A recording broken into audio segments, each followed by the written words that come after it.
Good morning student. Vidya Bharati public senior secondary school के YouTube channel पर आपका स्वागत है। और आज आप लोग देखेंगे चंद्रमा की विभिन्न अवस्थाएं, जिसको हम चंद्रकलाएं तिथि के नाम से जानते हैं बेटा। इनके बारे में अध्ययन करेंगे। कल आपने कृषि पंचांग के बारे में जानकारी प्राप्त की थी कि कृषि पंचांग हमारी कृषि के लिए कितना महत्वपूर्ण है, कितना इम्पोर्टेंस है, उसके बारे में आप लोग अध्ययन कर रहे हैं। तो यहाँ पर आप लोग आज देखेंगे चंद्रमा की विभिन्न अवस्थाएं। देखना बेटा, चंद्रमा की हमारा टॉपिक है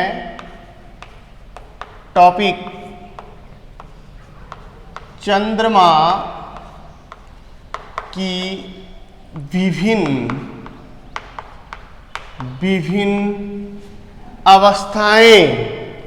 विभिन्न अवस्थाएं जिसको हम किस नाम से जानते हैं? चंद्रकलाएं।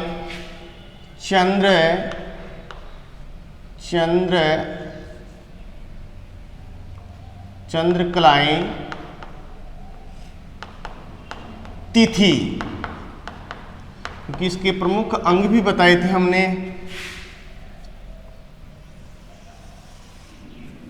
चंद्रमा की विभिन्न अवस्थाएं, इसमें बेटा प्रथम पक्ष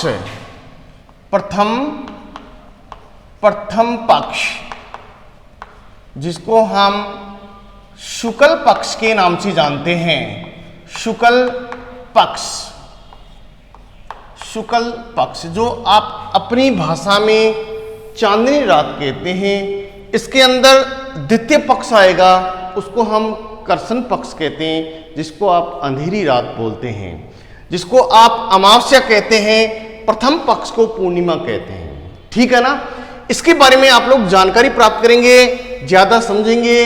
लिखने से ज्यादा अच्छा है कि आप समझें। तो देखना, चंद्रमा की गति अंधकार से प्रकाश की ओर होती है। चंद्रमा की गति किसकी तरफ? अंधकार से प्रकाश की ओर होती है।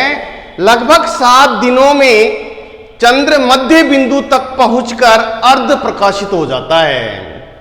देखना बेटा, चंद्रमा की गति अंधकार से प्रकाश की ओर होती है। अंधकार से प्रकाश की ओर होती है, तो लगभग 7 दिन में चंद्र मध्य बिंदु तक पहुंचकर अर्ध प्रकाशित हो जाता है, आधा चमकने लग जाता है। ठीक है ना? तथा अगले 7 दिनों में चंद्र भारी बिंदु तक पहुंचकर पूर्ण प्रकाशित हो जाता है, जिसे हम क्या कहते हैं?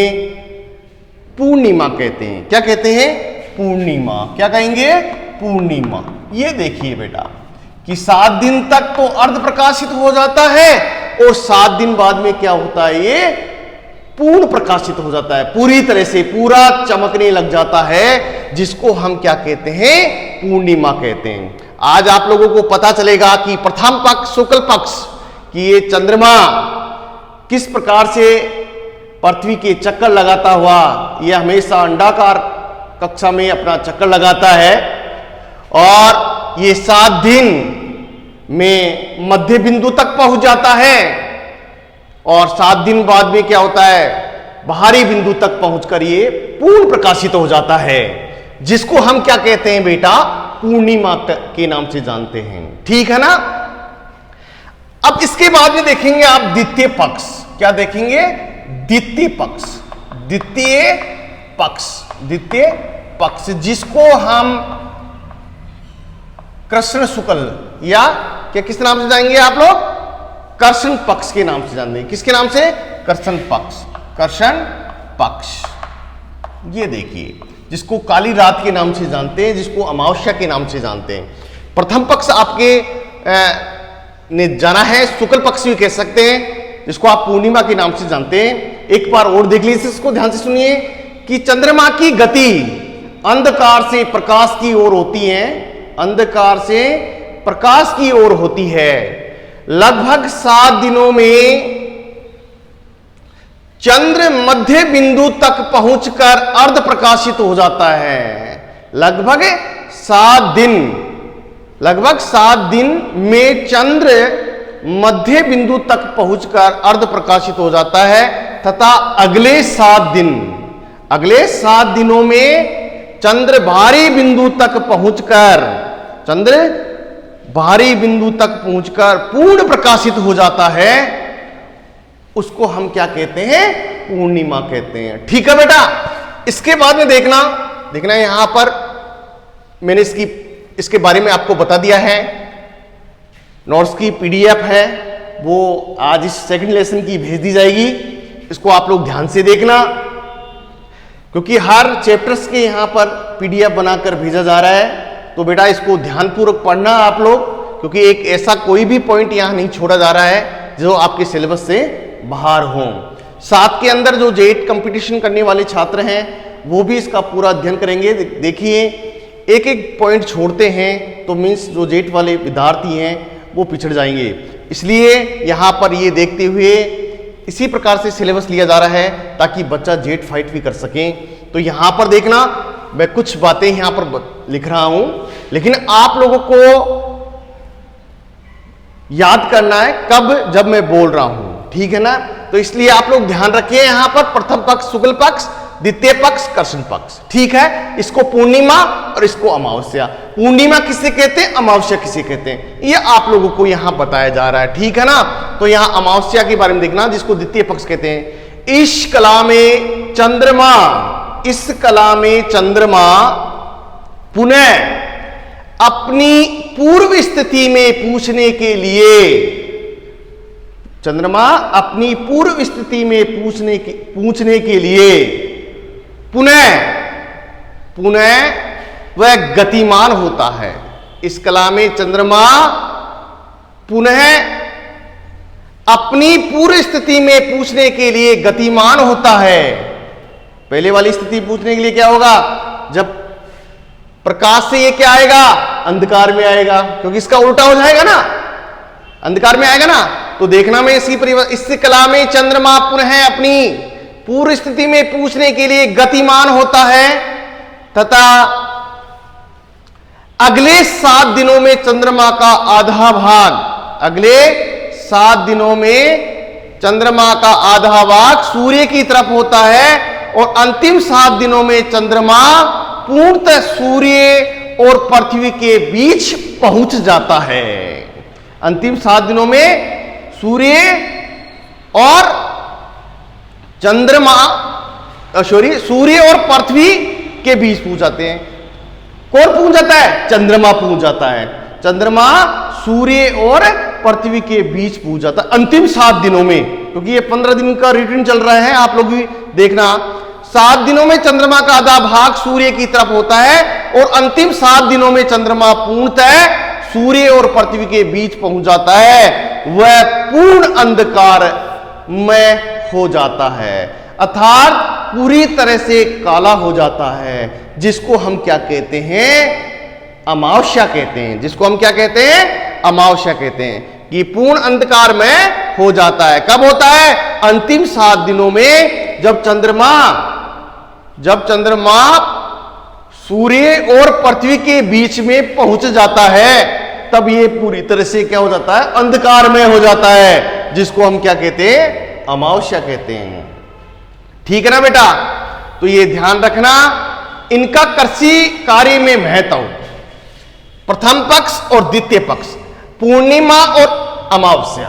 देखिए कभी कभार आपने अपने माता पिता दादा दादी से सुना होगा कि पपीते के बीज को यदि अमावस्या के दिन लगाते हैं तो वो पपीता का पौधा लगता है। ठीक है ना? 100% लगता है। उसका कारण है, वो कोई इसमें वो नहीं है, लेकिन यहां पर जो कैलेंडर है, कृषि पंचांग है, ये आपका यहां पर चंद्रमा की विभिन्न अवस्थाएं, तो इनके बारे में आप लोग पढ़ेंगे तो आप लोग इसके जो आपके दिमाग में जो ये बिंदु बसा हुआ है कि यदि पपीता के बीज को अमावस्या के दिन लगाते हैं, वो क्यों लग जाता है, उसका क्या कारण है, वो आप लोग यहां पर देखेंगे। देखिए यहां पर इन दोनों का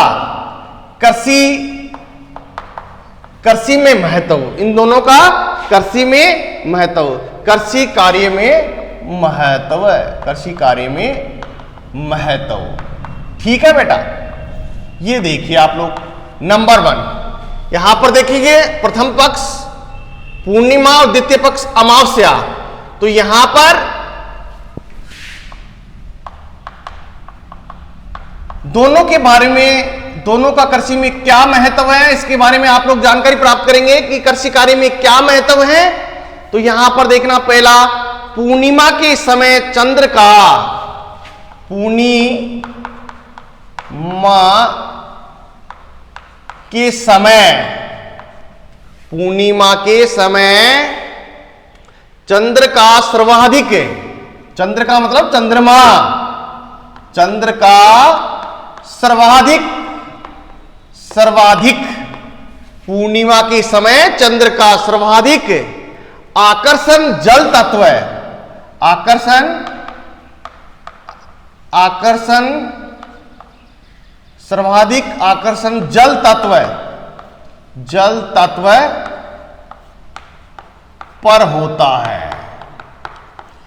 और इस दिन बेटा जो जल है वो भूमि की सतह पर रहता है, कि नहीं मतलब भूमि की सतह, भूमि के नजदीक आ जाता है। उस समय क्या होता है कि चंद्र का सर्वाधिक आकर्षण क्या करता है, जल को करता है। आकर्षित किसको करेगा, जल को करता है। ठीक है ना।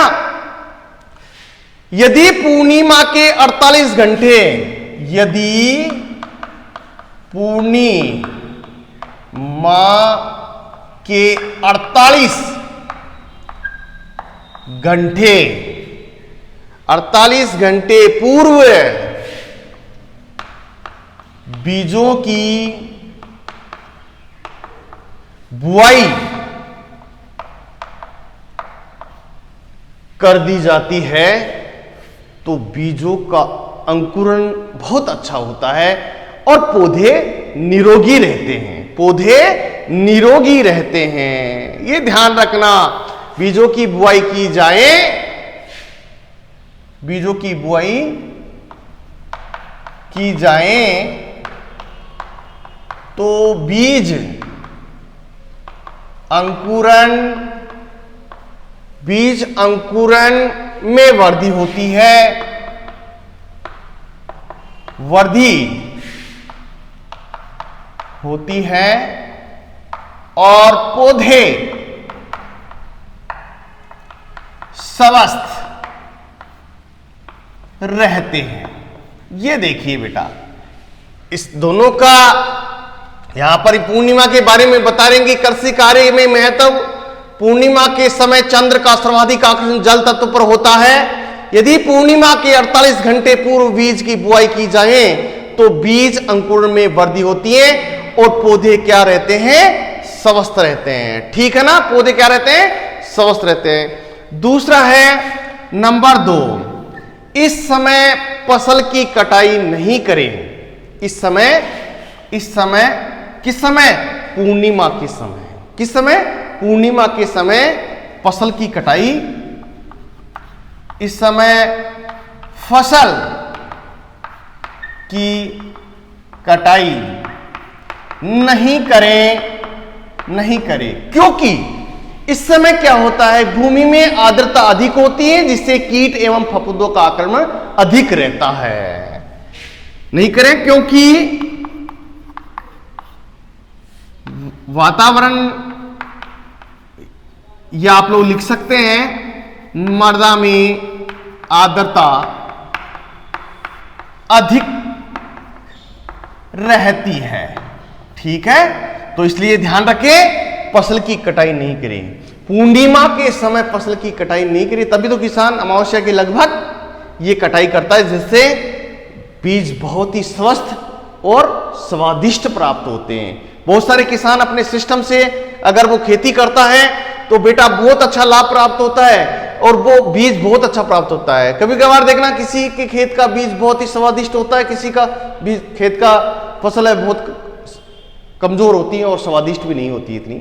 उसका कारण यही है क्योंकि वो सारी चीजें देखकर, ठीक है ना, वो फसल की बुआई करता है, कटाई करता है। इसके बाद में देखना तीसरा लाभ है, तीसरा लाभ है आर्द्रता होगी, दूसरे नंबर पर लाभ बताया था, आर्द्रता होगी तो कीट एवं फफूंदों का आक्रमण अधिक होगा।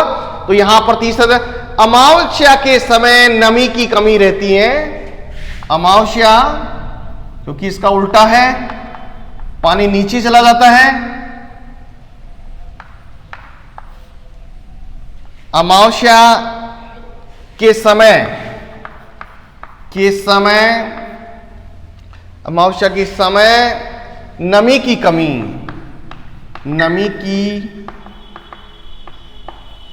रहती है। इस समय कटाई करनी चाहिए। इस समय फसल की कटाई करनी चाहिए। देखना बेटा, मैं एक बात और बताई थी अभी कि अमावस्या के रोज पपीते के बीजों की बुआई करते हैं, क्योंकि यदि पपीते के बीज नमी ज़्यादा ग्रहण कर लेते हैं तो फफूंद का आक्रमण हो जाता है, वो भी जर्मिनेट नहीं होता है। इसलिए इस समय अमावस्या के समय नमी कमी रहती है और इस समय बीज की बुआई करने पर पपीता का बीज जर्मिनेट कर जाता है। यही इसका कारण है, क्योंकि अगर पूर्णिमा के समय हम बोते हैं तो इस समय अधिक मात्रा में, पूर्णिमा के समय क्या होता है, जल जो तत्व है उसका आकर्षण अधिक होता है, ठीक है ना। तो इस समय अगर अमावस्या के समय पपीता के बीज बोते हैं तो जर्मिनेट बहुत अच्छा करता है, क्योंकि इस समय नमी की मात्रा बहुत कम होती है और बीज अच्छा जर्मिनेट कर जाता है, ठीक है ना। इसके बाद में देखना बेटा, फसल की कटाई करनी चाहिए। बीज व दाने स्वस्थ व स्वादिष्ट प्राप्त होते हैं। बीज व, इस समय जो कटाई करते हैं, बीज व दाने स्वस्थ एवं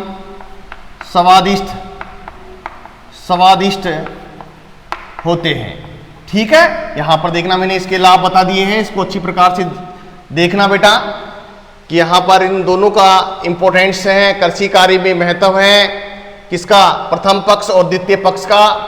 जो देखना आप लोग देखे भी हैं, इसको याद कर लेना, बहुत इजी चैप्टर है। इसके बाद भी देखेंगे चंद्र उत्तरायण पक्ष का कृषि में महत्व। चंद्र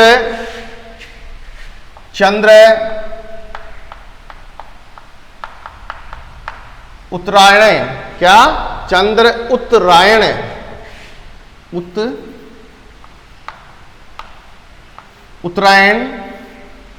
चंद्र उत्तरायण पक्ष का कृषि में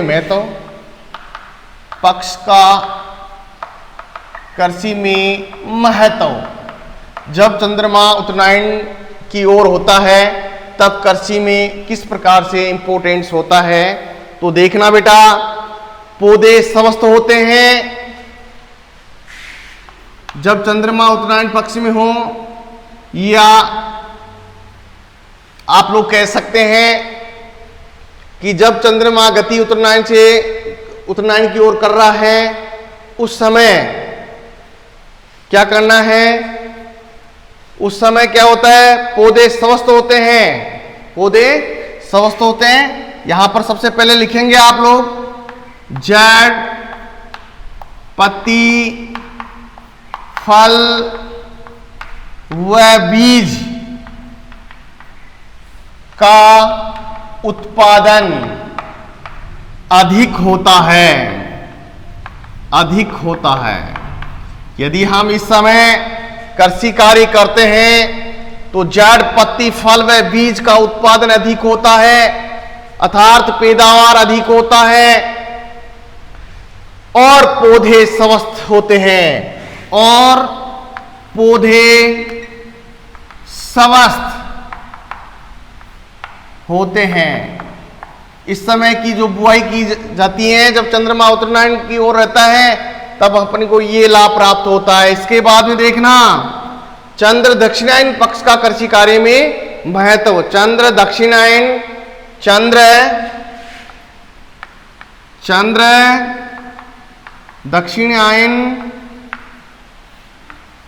पक्ष का कृषि में महत्व है, कृषि में महत्व है।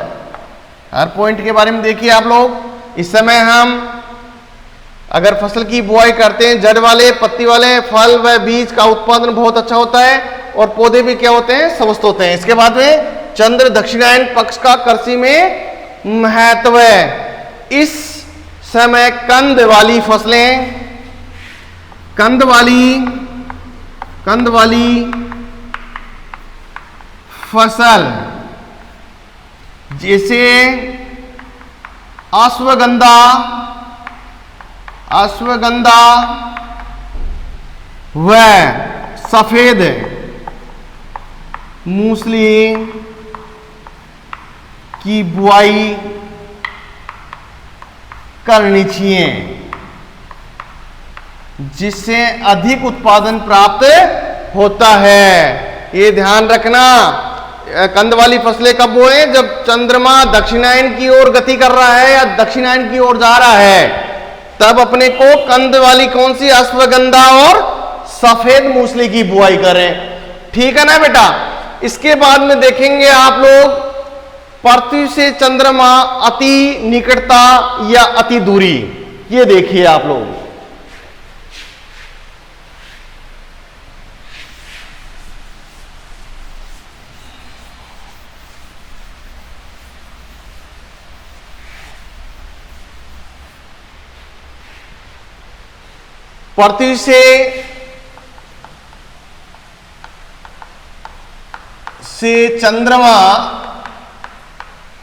पृथ्वी से चंद्रमा अति निकटता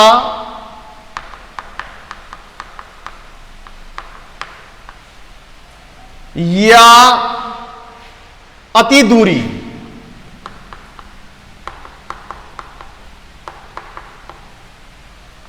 ये एक नंबर में बोर्ड प्रश्न पूछ सकता है कि जब चंद्रमा पृथ्वी से अति दूर रहता है या अति निकट रहता है या अति पास रहता है, उस समय कृषि कार्य में हानि होती है या लाभ होता है। तो देखना बेटा, जब चंद्रमा पृथ्वी से अति निकटता या अति दूर रहता है, उस समय कृषि से संबंधित कोई भी कार्य नहीं करें। ठीक है ना। लाभ की बजाय हानि प्राप्त होगा, ये नुकसानदायक स्थिति है। तो देखना, इसके बारे में बता रहा हूं। जब पृथ्वी से चंद्रमा अति निकटता रहता है, उसको उपभू कहते हैं। जब यहां पर देखना, शॉर्ट में देख लेना, अति निकटता रहता है तो उसको हम क्या कहते हैं, उपभू। ठीक है ना।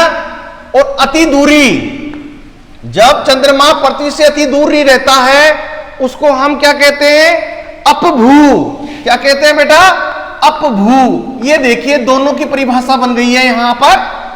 पृथ्वी से चंद्रमा अति निकटता रहता है, उसको हम उपभू कहते हैं, और अति दूरी होती है उसको हम अपभू कहते हैं। दोनों देख लेना, उपभू और अपभू। कई बार प्रश्न पूछ लिया जाता है कि उपभू क्या है, अपभू क्या है। जब चंद्रमा पृथ्वी से अति निकटता होता है, उसको हम क्या कहते हैं, उपभू कहते हैं। और अति दूरी होने पर क्या कहेंगे, क्या कहेंगे, अपभू। और अति निकटता पर उपभू। ठीक है ना। इसका उल्टा है, देखना, अति दूरी पर अपभू, अति निकटता पर उपभू। ठीक है। ये दोनों ही ऐसी अवस्था है जिसमें किसी प्रकार का फसल संबंधित कोई भी कार्य नहीं करें, कृषि संबंधित कोई कार्य नहीं करें। इसके बाद में देखना बेटा,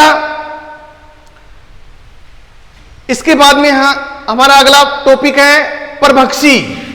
टॉपिक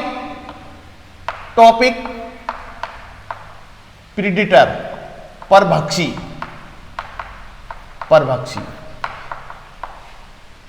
हानिकारक कीटों को मारकर खाया जाता है। ऐसे कीट होते हैं जो हमारे जैविक कीटों में नियंत्रण के अंतर्गत आता है। ठीक है ना। ये ध्यान रखना, परभक्षी कीटों के बारे में आप जानकारी प्राप्त करें कि परभक्षी कीट क्या होते हैं, कि वे कीट जो हानिकारक कीटों को मारकर खा जाते हैं। अपन हानिकारक कीट होते हैं, उनके लिए हम ये क्या करते हैं, मित्र कीट होते हैं, हमारे परभक्षी कीट होते हैं, जिनको छोड़ा जाता है, जिनका भक्षण कर जाते हैं और हमारी फसल कीट एवं रोगों से बच जाती है। तो यहां पर परभक्षी कीट में पहला है क्राइसोपिड्स। पहला है पिड्स, क्राइसोपिड्स, ठीक है, क्राइसोपिड्स। ये कीट मुलायम कीटों को मारकर नष्ट कर देता है, मुलायम कीटों को मारकर, जैसे चेपा या माहू, या आप लोग कह सकते हैं, ये देखना, इसके बाद में देखना कॉक्सिनेला, दूसरा है कॉक्सिनेला, ये परभक्षी कीट है। पहला बताया क्राइसोपिड्स, दूसरा है कॉक्सिनेला। ये क्या करता है, ये परभक्षी कीट सभी प्रकार के, ये क्या करता है, मुलायम कीटों को खा जाता है, ठीक है ना। और ये भी क्या करता है, कॉक्सिनेला क्या करता है, ये परभक्षी कीट सभी प्रकार के, या कीट सभी प्रकार के माहू या चेपा का भक्षण कर जाते हैं, भक्षण कर जाते हैं। क्राइसोपिड्स में क्या था, मुलायम कीट होते हैं, उनका भक्षण करता है ये। और कॉक्सिनेला क्या है, ये सभी प्रकार के माहू या चेपा का भक्षण करता है, इसके लिए हम छोड़ते हैं इसको, ठीक है ना, तो इसका भक्षण कर जाता है और हमारी फसल बच जाती है। उसके बाद में देखना ट्राइकोग्रामा, क्या है, ट्राइकोग्रामा, इस पर संक्षेप में टिप्पणी पूछी हुई है कई बार। ट्राइकोग्रामा, यहां एक अंड परजीवी होता है, क्या होता है, यहां एक अंड परजीवी, अंड परजीवी, परजीवी का मतलब जानते हो ना, ये परजीवियों के अंतर्गत आता है कि वह कीट एक दूसरे पर निर्भर रहता है, उसको हम परजीवी कहते हैं, ठीक है ना। नाम सुना है आपने कि परजीवी किसे कहते हैं, जो एक दूसरे पर निर्भर रहते हैं, उसको हम परजीवी कहेंगे।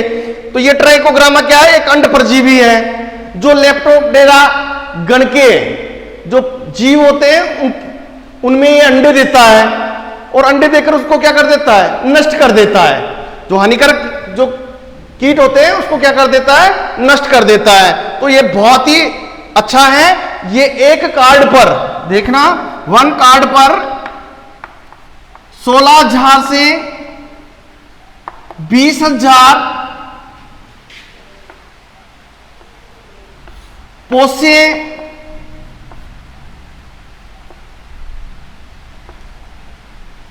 परजीवी अंडे होते हैं, ठीक है ना, पोसे अंडे होते हैं।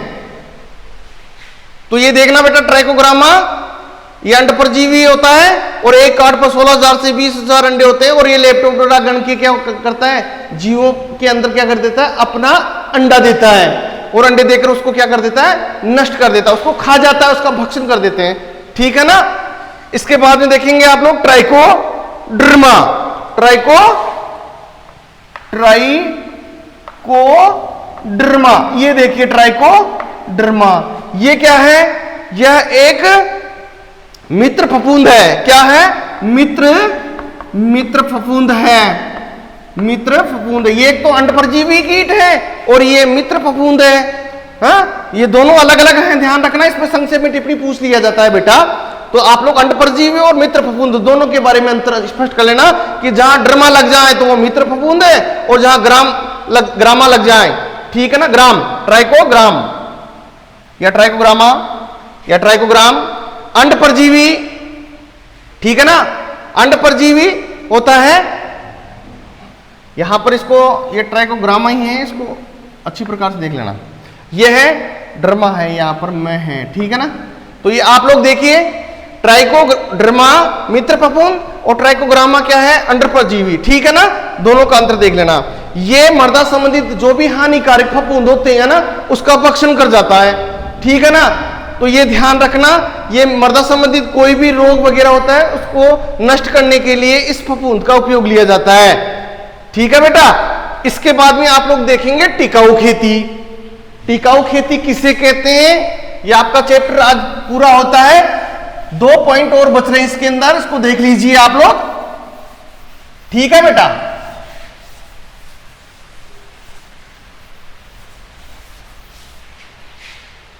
टिकाऊ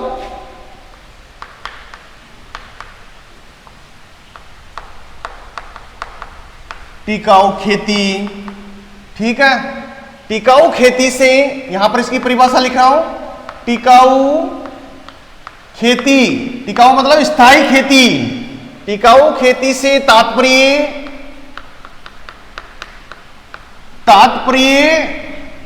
कृषि, टिकाऊ खेती से तात्पर्य कृषि वह पद्धति है जिसमें पर्यावरण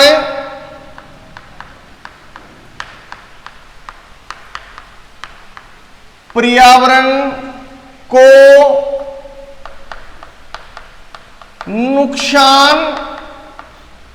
नुकसान पहुंचाए बिना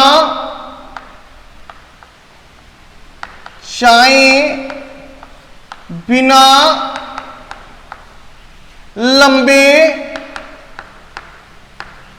समय तक फसलों की उपज में वृद्धि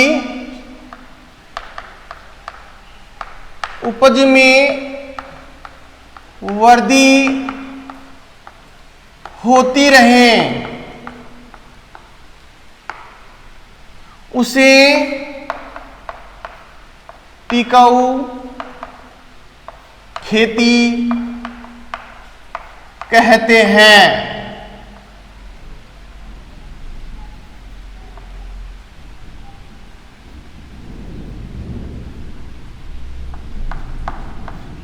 ठीक है बेटा, देखना ना, इसको परिभाषा को देखिए आप लोग। टिकाऊ खेती से तात्पर्य कृषि की वह पद्धति है जिसमें पर्यावरण को नुकसान पहुंचाए बिना लंबे समय तक फसलों की उपज में वृद्धि होती रहे, उसे टिकाऊ खेती कहते हैं। ठीक है बेटा, सिद्धांत देखेंगे आप लोग टिकाऊ खेती के सिद्धांत। ठीक है, ये देखिए सिद्धांत नंबर 1, सभी कृषि कार्यों में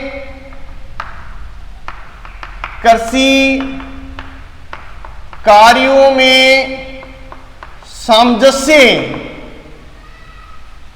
स्थापित करना। ठीक है, नंबर 2 देखिए, प्राचीन तकनीकी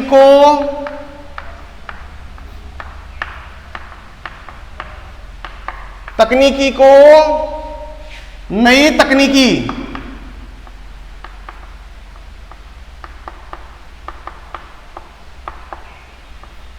के साथ सामंजस्य बनाना। ठीक है, नंबर 3 देखना बेटा, कम लागत में अधिक लाभ प्राप्त करना। कम लागत में अधिक लाभ प्राप्त करना। ठीक है, इसके बाद में देखना 4 नंबर, प्राकृतिक संसाधनों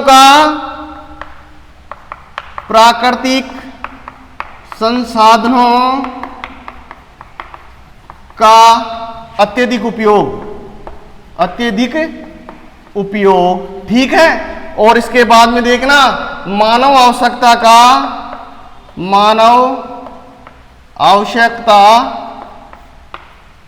का विशेष